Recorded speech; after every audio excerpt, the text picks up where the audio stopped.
and analyzing that data and making initiatives to meet your student again where he or she is. So I believe that if a student at Mandarin can reach those standards or exceed those standards, that student at Mandarin is no better than my student at Ribault High School. If I have to work harder or if I have to stay later, I'm willing to do that for my student. So if they can do it, my student can do it as well. Well, the thing that I want to add to that is that we all know, I don't know if you've ever had the opportunity to go into any of the perceived challenge schools, but I can tell you that there is teaching going on inside the building. Sir. And there's teaching at a really, really, really Yes, high level. But when you, as a community resident, as a student, as a parent, as a teacher inside the building, you get back information that says your school is an F. Nobody cares about the fact that there was really, really, really intensive teaching going on inside of the building. All they see is the grade. And then that grade becomes symbolic of the larger community and the people who send their children there. And so how do we tell the story of what's going on inside the buildings that have been given this scarlet letter?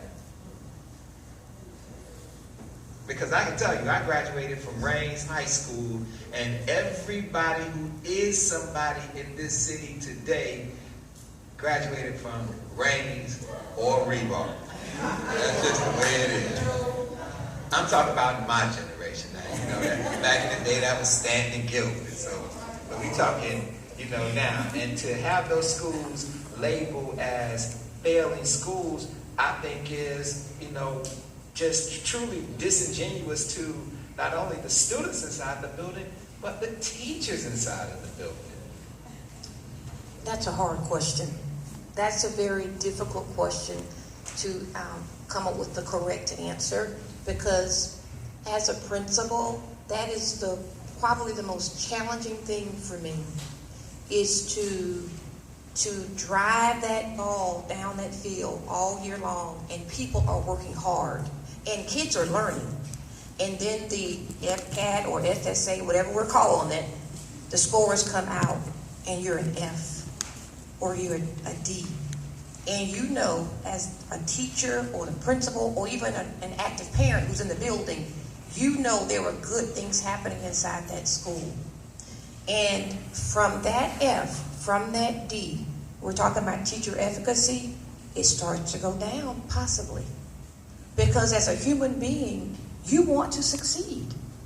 And when you've given your all, and we have some very committed teachers in Duval County that gives their all. And when you've done that, and that grade is not what you were expecting, it's a heartbreaker. I don't have the answer. I know as a school leader, I just try to keep my teachers motivated, keep the kids motivated, have the kids feel they can conquer the world. And I always tell my teachers, we don't know what the result will be, but we want to be able to stand tall and honestly say that we turned over every leaf.